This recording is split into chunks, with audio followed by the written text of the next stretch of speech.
Assalamualaikum warahmatullahi wabarakatuh. Yang terhormat penguji UKIN PTG dalam jabatan. Perkenalkan, nama saya Rahmawati Rosida. Saya di LPTK Universitas Negeri Gorontalo dengan nomor UKG 201699565598 dengan NIM 121122307. Saat ini saya mengajar di SMK Negeri 1 Sanggau, Provinsi Kalimantan Barat. Hari ini, tepatnya hari Selasa, tanggal 15 Agustus 2023, saya akan mengajar di kelas 12 untuk pelajaran PPKN dengan materi pokok nilai-nilai Pancasila terkait dengan kasus-kasus pelanggaran hak dan pengingkaran kewajiban warga negara dalam kehidupan berbangsa dan bernegara dengan submateri pelanggaran hak dan pengingkaran kewajiban. Sekian perkenalan dari saya. Untuk kurang dan lebihnya saya mohon masukan untuk perkembangan kelanjutan pembelajaran saya. Saya ucapkan terima kasih dan wabillahi taufik wal hidayah. Wassalamualaikum warahmatullahi wabarakatuh.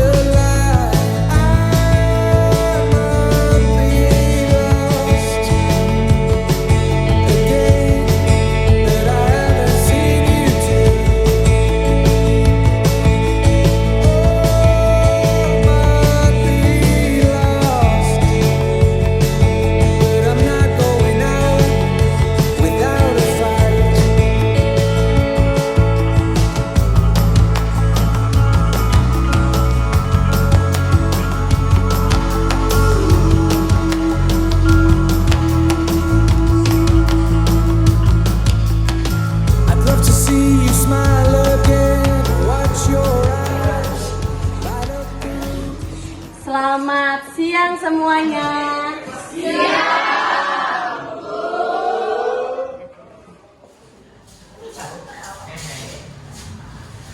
Baiklah anak-anak, apa kabarnya hari ini? Luar biasa. Luar biasanya bagaimana? Masih semangat ya? Sudah makan siang? Sudah sholat?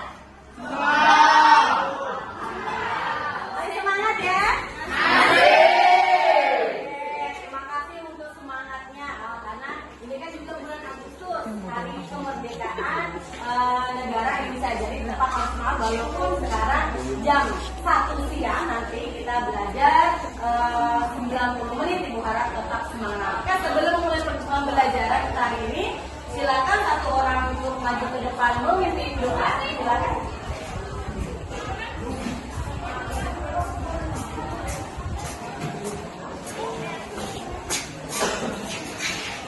Baiklah teman-teman, sebelum memulai pelajaran pada siang hari ini, marilah kita berdoa menurut agama dan kepercayaan kita masing-masing.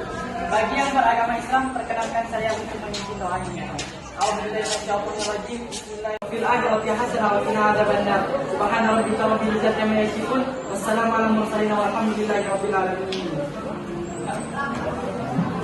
Terima kasih Putra yang sudah memimpin doa pada kali ini. Oke, setelah kita berdoa, Ibu lihat ada beberapa kursi yang kosong. Kenapa siapa yang tidak hadir hari ini? Administrasi dengan baik. Ibu lihat walaupun jam 1 tapi kalian masih semangat. Ada beberapa siswa yang sakit. Ingat, sekarang adalah musim pancaroba. Sebelum Ibu memulai materi,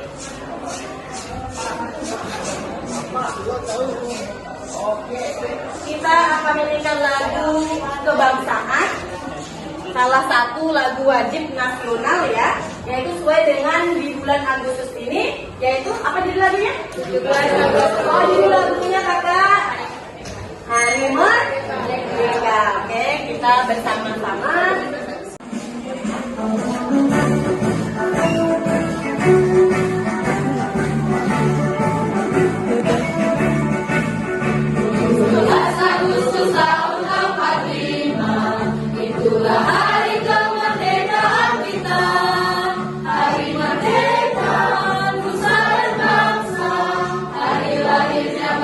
Indonesia merdeka, sekali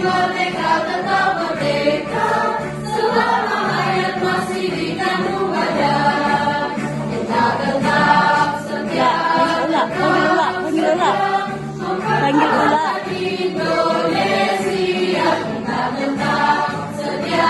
tetap sedia membela negara kita. 17 Agustus tahun 45, itulah hari kemerdekaan kita. Hari merdeka nusa dan bangsa, hari lahirnya bangsa Indonesia. Merdeka, sekali merdeka tetap merdeka, selama hayat masih dikandung badan. Kita tetap sedia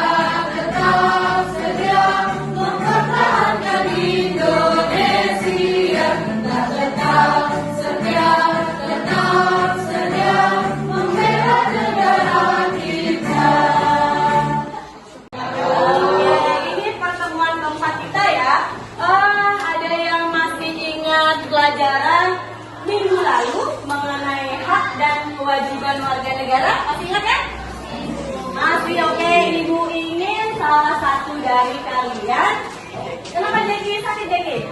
Oke, siap ya. Ibu ingin bertanya, apa perbedaan hak dan kewajiban? Ada yang tahu? Oke, silakan Asya.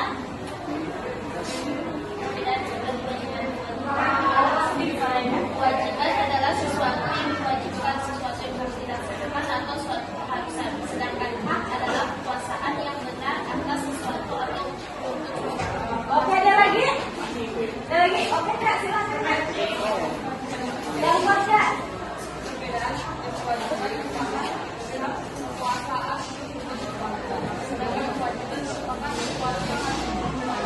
Oke, hak adalah kekuasaan untuk berbuat sesuatu, itu adalah hak. Sedangkan kewajiban adalah sesuatu yang warga negara di kehidupan sehari-hari. Ada yang bisa menjawab? Oke, silakan.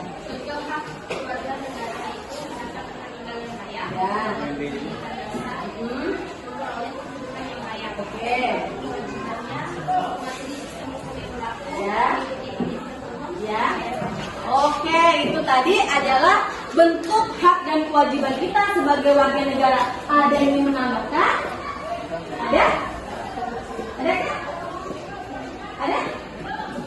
Memulai pembelajaran kita di pertemuan keempat ini untuk materi yang baru ya mengenai kasus pelanggaran hak dan pengingkaran kewajiban sebagai warga negara.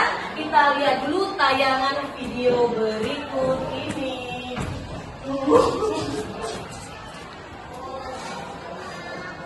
Kunjungan ke Panti Jompo cek. Oke.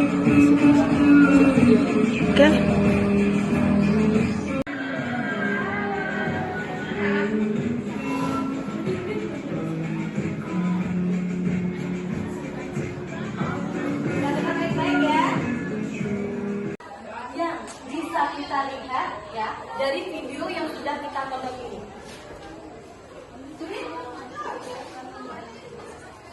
Kegiatan membantu sesama. Ada lagi? Silakan Bang. Ya. Oke, memberikan semangat kepada orang tua di usia senja. Apa lagi? Ada lagi? Tidak apa? Tidak mendapatkan? Apakah? Kasih sayang seperti ini? Bayangkan ketika kalian di rumah itu ada orang tua yang sakit, kalian tidak bisa merawat karena keadaan di rumah semua bekerja.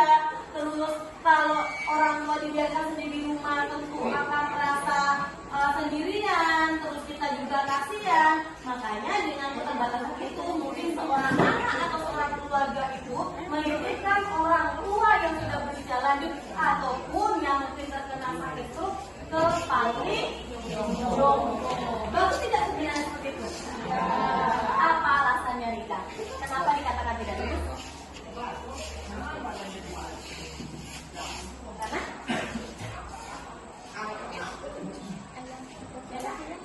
Kenapa?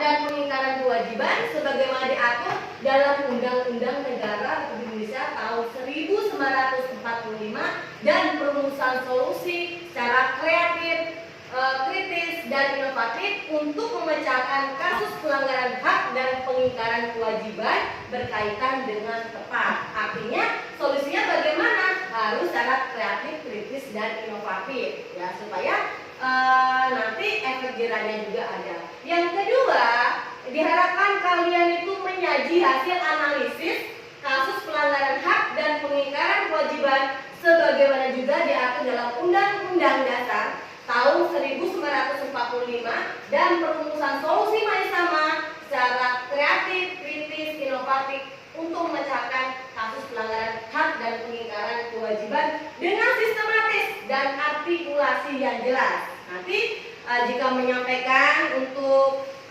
presentasi kelompok, artikulasi harus jelas, ngomongnya tidak usah terburu-buru.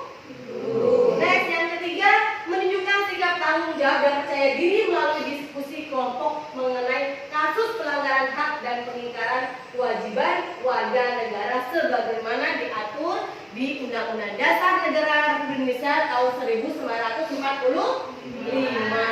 Oke, itu ya tujuan pelajaran kita hari ini ya, paham? Undang-undang kita, anak kecil itu tugasnya apa? Sekolah, ya, bukan malah bekerja mencari nafkah. Ada usia bekerjanya. Kalau usia anak kecil itu sekolah akan mencari nafkah untuk memenuhi kewajibannya. Nah, di sini ya, kalian lihat apakah ini melanggar hukum? Kenapa dikatakan melanggar? Ada yang tahu? Kecelakaan dan lain sebagainya. Tidak ada keluarga yang bisa dihubungi. Otomatis kan ini menjadi tanggungan siapa? Pemerintah atau negara. Ya, fakir miskin dan anak terlantar itu wajib dipelihara oleh dan penghinaan silakan.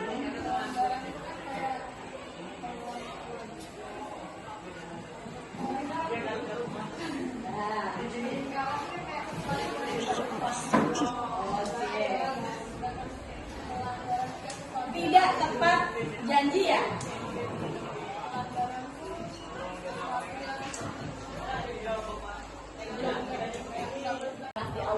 Hak adalah sesuatu yang mutlak menjadi milik kita dan penggunaannya tergantung kepada diri kita sendiri. Itu adalah hak kita. Contoh hak sebagai warga negara tadi apa Aska? Yang pertama tadi mendapat tempat tinggal yang layak. Itu mendapatkan hak yang sama pula, tidak ada perbedaan. Nah, ini adalah pengertian dari hak. Selanjutnya, hak warga negara Indonesia dalam Undang-Undang tahun 1945. Kita lihat ya. Nah, di sini kelihatan tidak dari belakang? Kelihatan tidak? Kiri? Silakan dibaca. Yang apa? Pasal 27 ayat 2, hak atas pekerjaan dan penghidupan yang layak. Tiap warga negara berhak atas pekerjaan dan penghidupan yang layak bagi kemanusiaan. Ada bisa menjelaskan? Apa contohnya?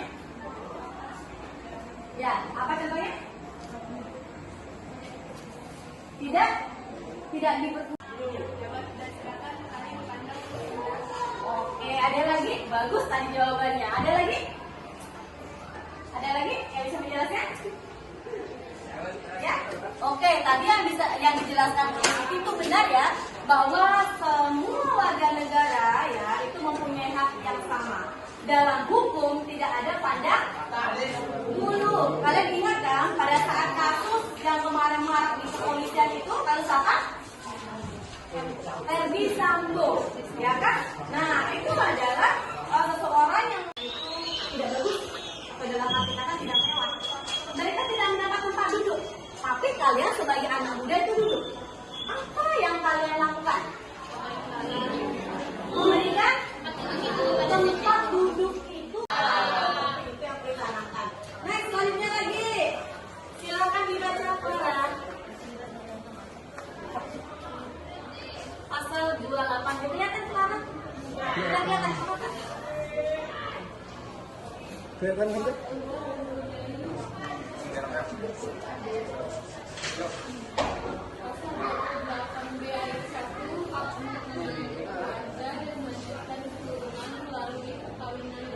Nah ini kan sudah memasuk undang-undang perkawinan yang ada di negara kita. Nah silakan yang pasal 28J ayat 1 Kakak. Ya Kakak.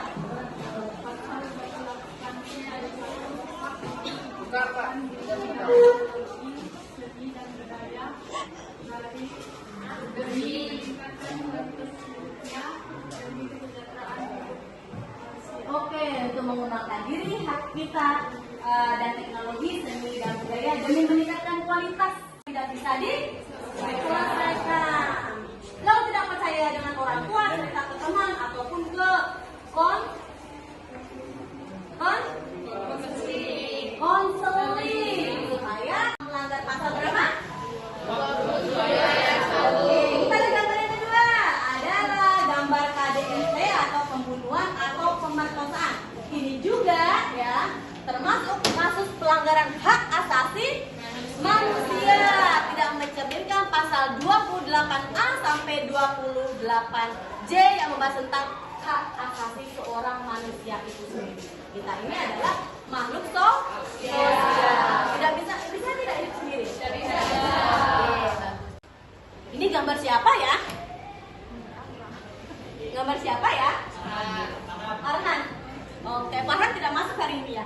Oke, kita lihat angka putus sekolah yang cukup tinggi. Ingat kemarin waktu rapat kelulusan, ada dikatakan kepala sekolah pada saat kelas 10 dulu menerima sebanyak 325 siswa. Tapi sekarang sisa dulu 325 siswa, sekarang bisa 280 siswa. Otomatis kan ada beberapa puluh siswa itu yang berhenti. Pertama mungkin dilarang, katanya mengganggu dan lain sebagainya. Bahkan ini masih terjadi di kampung-kampung. Tapi sekarang kita patut bersyukur di daerah Kalimantan ini yang tadinya pedalaman itu tidak mengenal agama, sekarang ada mereka juga mengenal agama. Memang mereka punya agama, tapi mereka masih abu-abu pikirannya. Jadi agama apa? Agama Katolik atau agama Kristen? Makanya kalau di orang-orang kampung itu mereka biasanya agamanya adalah Kristen. Sekarang kan ada platform seperti YouTube. Itu sudah berlisensi. Kalau channelnya punya kalian, berarti itu adalah hak milik kalian. Nah, lihat, kita tidak boleh menyebarluaskan milik orang lain dan mengakui itu adalah milik kita. Ada tempatnya kan? Mengapa kita membuangnya di tempat selain tempat sampah? Karena kita melanggar apa tadi ini? Pengikarannya tidak tepat. Nah, dan tidak bertanggung. Apa selanjutnya? Tidak membayar pajak kepada negara. Oke. Punya bapak semua? Punya. Punya bapak. Punya bapak ya? Bayar tidak pajak kendaraan? Alhamdulillah, berarti kalian tidak termasuk. Paham semuanya? Ada yang ditanyakan? Ya, oke. Kalau tidak, sekarang waktunya kalian membentuk kelompok. Silakan satu kelompok 4 atau 5 orang secara heterogen, ya, campur antara laki-laki dengan perempuan ya, yang namanya heterogen ya. Ya, silakan membentuk kelompoknya. Nanti bentuk kelompok.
kerusakan fasilitas umum juga sering terjadi dan lain sebagainya. Silakan kalian lihat di paket bahan ajar maupun di internet.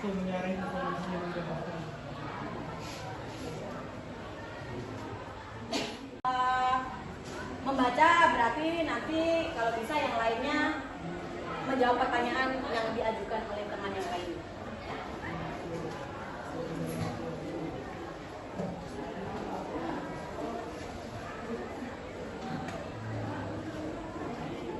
Penanganannya silakan kalian lihat di buku modul ya, buku paket maupun di materi ajar maupun menggunakan internet. Ibu berikan kebebasan ya.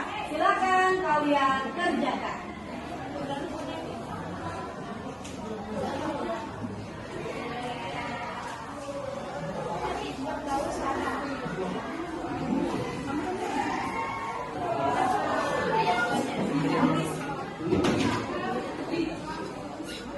Gacor. Apa itu gacor?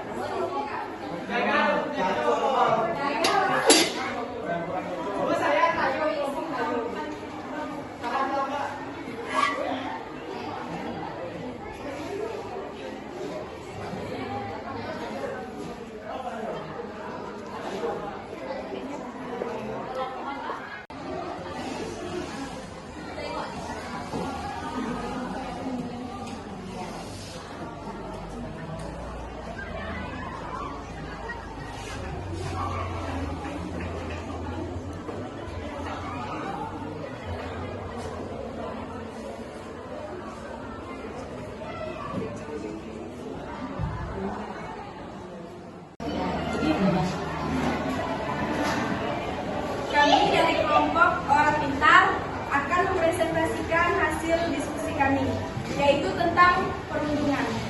Saya, Ubina Dewi Saputra, dalam menggunakan yang lain kita mendengarkan. Aldian Seri, ini Rika, dan ini Devi. Oke, silakan Kak. Lalu siapa yang akan kalian bahas?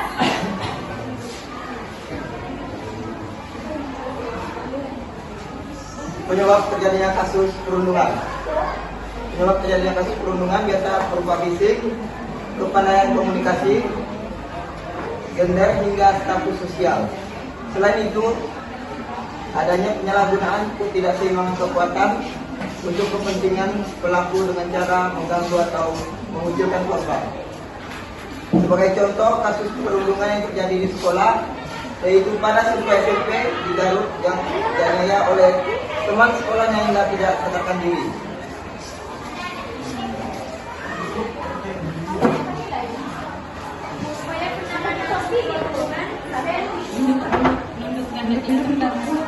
Ini membuat melakukan perbedaan dari murid dan teman registrasi yang melakukan tindakan tersebut. 2. Membangun diskusi dan ceramah tentang mengatasi aksi penindasan. Anda memberikan banyak dukungan pada program sekian.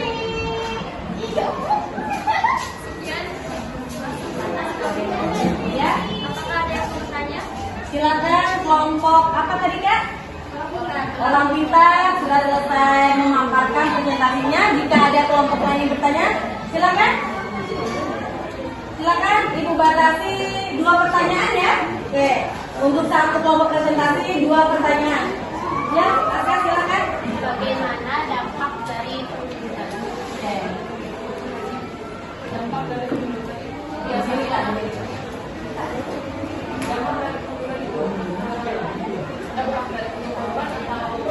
Ya, dua-duanya. Ya, dua-duanya. Kalau keluarga itu biasanya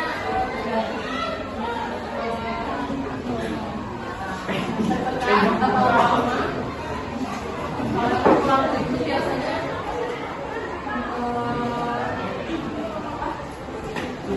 penyesalan atau rasa bersalah. Oke, ada Kak ya? Oke, satu orang lagi silakan Bu. Ya, silakan Kak. Ya, begini. Kami dari kelompok remaja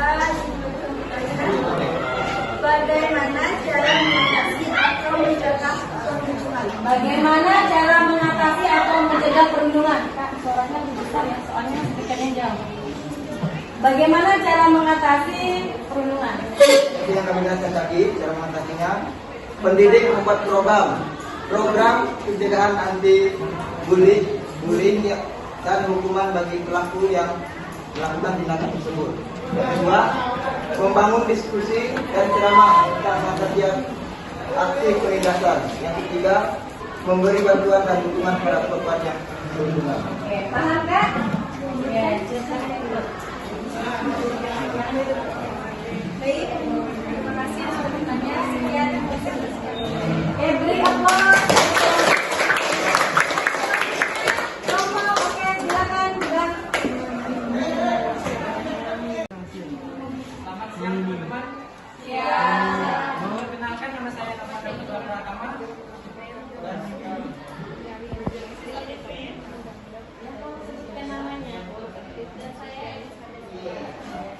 Jadi di sini saya akan membacakan hasil dari kelompok kami, yaitu tentang tawuran.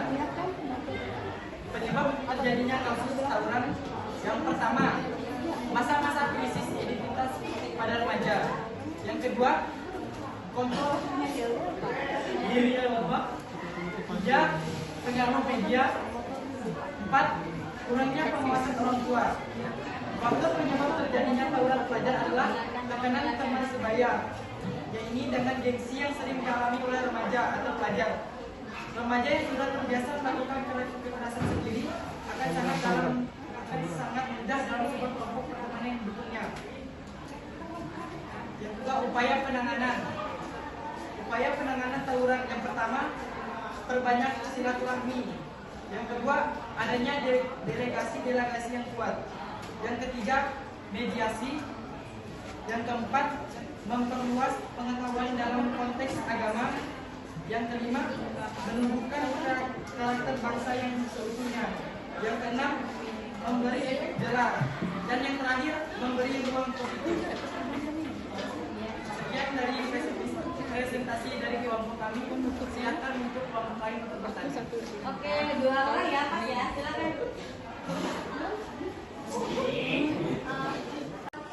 Kan tawuran ini biasanya terjadi di kalangan para remaja. Jadi menurut kalian apa sih dampak buruknya tawuran ini untuk di kehidupan remaja mereka ini? Jawab atau dampak buruk tawuran bagi kalangan remaja. Siapa? Silakan berdiri.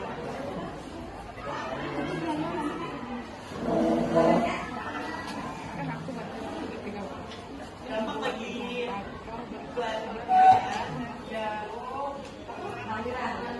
yang melakukan tawuran. Yang pertama, menurut kami dia akan mendapatkan kerugian bagi diri, keluarga, atau masih sekolah atau berpindah ke sekolah juga. Sekian yang kami sampaikan. Apakah di masa puas? Oke, terima kasih. Siapa selanjutnya, Kak?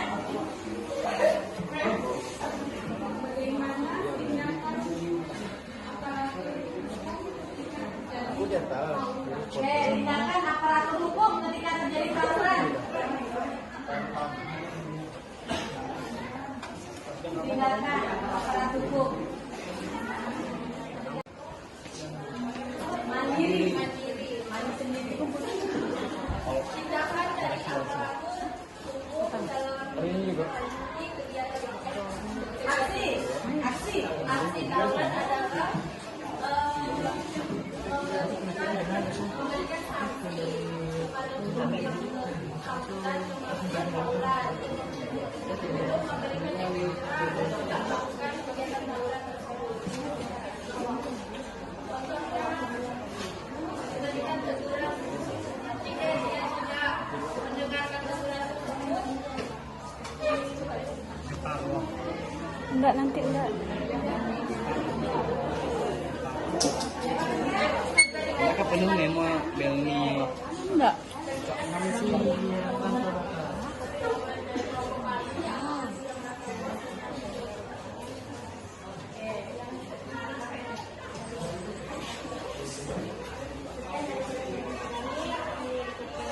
Oke, beri aplaus. Lanjut ya. Oke, silakan. Semuanya. Oke, kami dari kelompok PKWK ingin prestasi kami yang bendera pelanggaran lalu lintas. Ini kami berdua 4 orang. Saya Dita, Bendera di belakang. Leonardo Eki, dan Bandari.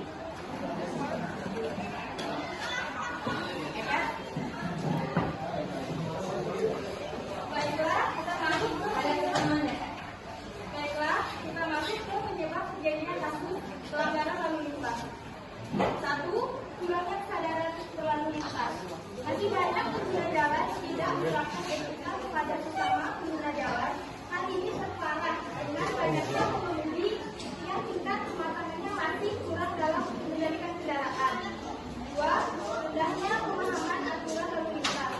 Ternyata masih banyak pengguna jalan yang belum paham dengan aturan lalu lintas. Bahkan yang paling sederhana sekalipun, mereka masih belum kenal arti.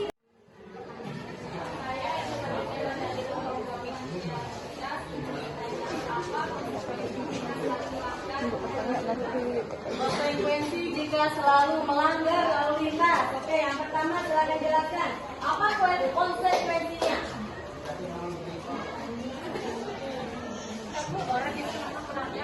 Baik, saya ingin menjawab pertanyaan dengan tidak pernah jawab. Pertama, saya mengenai bisa terjadinya kecelakaan. Kedua, dapat dibuat dari kepolisian.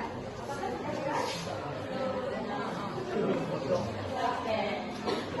Baiknya,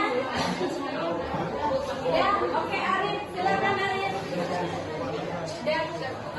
Sudah dua Pak tadi.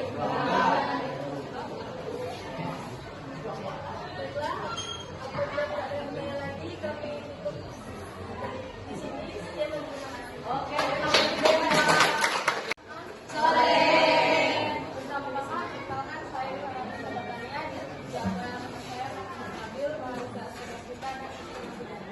Di sini kami akan mempresentasikan hasil kerjasama kami yang membahas tentang penerapan berbau.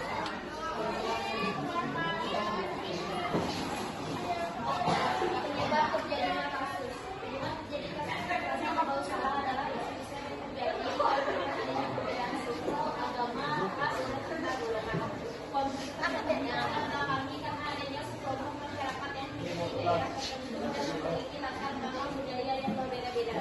Contohnya, kerusuhan Mei 1928, konflik antara Sama Arifin 2001, konflik antar agama di Ambon 1999.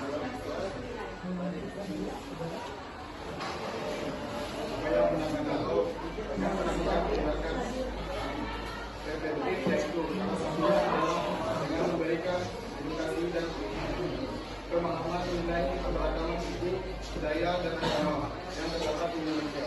Selain itu, kita juga dilakukan dengan memupuk sikap toleransi, kerjasama, gotong royong, saling menghargai dan menghormati antara sesama suku agama dan bangsa.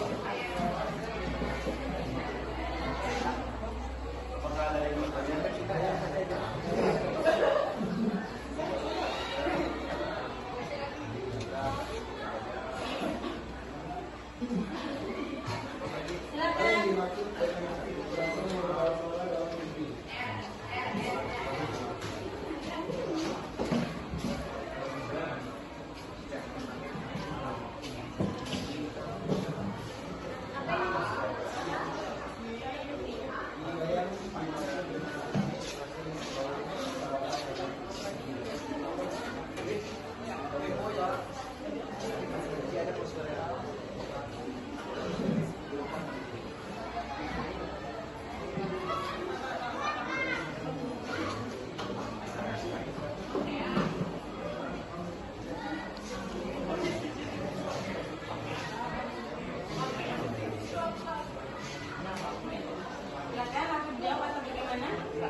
bangsa.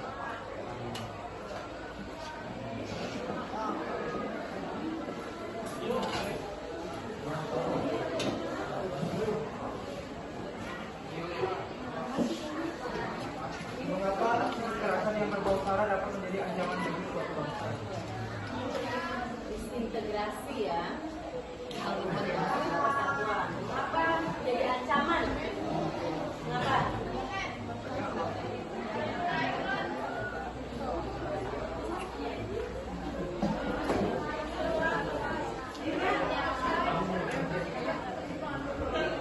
Hilangnya rasa aman, suasana yang tidak tertutup dapat menyebabkan seseorang merasa tidak aman dan keraguan. Dapat contohnya, ketika seseorang merasa tidak aman, sebelumnya seseorang tersebut akan merasa ketakutan, kerusakan lingkungan, misalnya kerusakan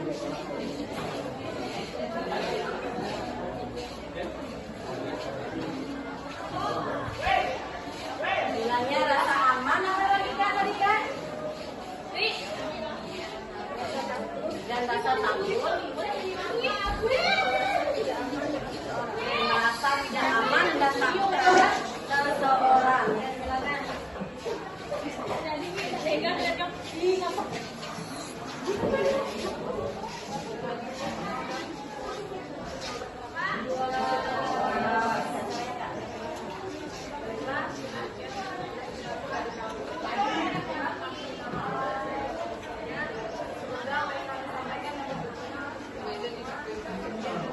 Oke, terima kasih. Oke, terima kasih semuanya. Beri aplaus untuk kita.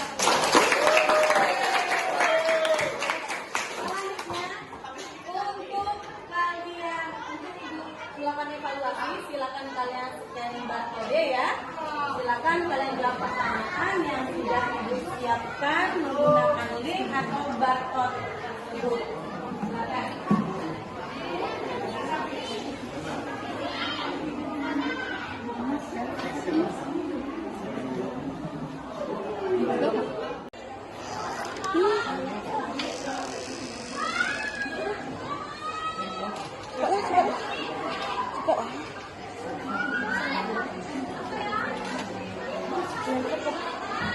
Aku nak kelihatan, oh ya aku kelihatan nanti.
melakukan presentasi masing-masing dan ada yang bertanya dengan kelompok lainnya.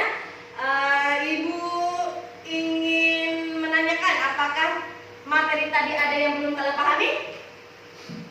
Sudah paham atau belum? Paham atau belum? Sudah paham. Siapa yang ingin menyimpulkan pembelajaran kita pada hari ini? Oke, silakan Kak. Dari pembelajaran kali ini dapat saya simpulkan bahwa penting bagi warga negara untuk mematuhi hak dan kewajiban agar tidak dihina dan dilaksanakan. Oke, penting ya untuk mematuhi hak dan kewajiban atau tahu apa itu hak kewajiban kita sebagai warga negara. Ada lagi? Oke, silakan Kak Nisa. Menurut saya bagi siswa itu penting untuk mendapatkan hak dan kewajibannya dengan yang bisa disebutkan pada pembelajaran kepada yang Oke, itu untuk sebagai siswa ya, yaitu kita patut mematuhi menjalankan hak dan kewajiban kita. Kalau siswa datang pagi jam berapa? Pulang jam berapa kita? 15?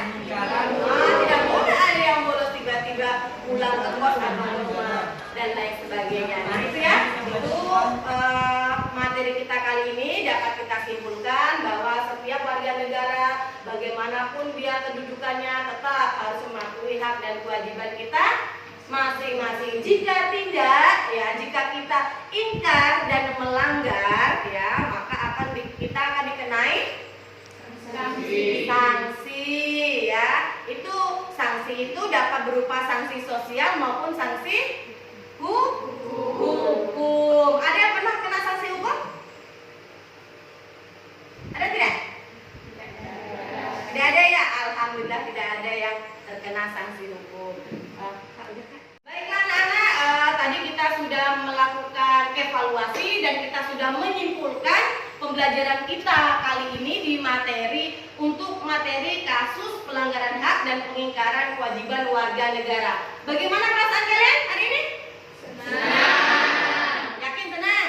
Yakin. Tidak ngantuk hari ini? Enggak. Ya, karena waktu sudah menunjukkan 15.20 dan kita selesai 15.30. Ibu hanya ada satu pesan buat kalian sebelum kita pulang ya. Ibu tahu di daerah kita sedang banyak terjadi pembakaran hutan dan lahan. Jadi ibu ingatkan sekali lagi, jika tidak ada kepentingan jangan keluar di malam hari ya, karena asap atau kabut asap itu semakin tebal kalau malam hari dan pagi. Nah, jadi pergunakan waktu kalian di rumah, dan kalau ada yang sakit ispa atau asma, tetap jaga kesehatan, jangan sampai sakit pada saat seperti ini ya. Kita sama-sama mendoakan semoga badai kabut ini segera berlalu dari daerah kita. Paham semuanya? Baiklah, untuk menutup pertemuan kita di sore hari ini, ingat kita minggu depan di pertemuan kelima masih membahas kompetensi dasar yang sama, tapi dengan materi yang berbeda. Nanti kalian pelajari mengenai materi menunjukkan upaya yang dapat dilakukan warga negara dalam penanganan pelanggaran hak ya dan pengingkaran kewajiban. Minggu depan ya, kalau dipelajari ya. Paham semuanya? Oke, baiklah, untuk mengakhiri pertemuan kita di sore hari ini, silakan satu orang memimpin doa. Kak.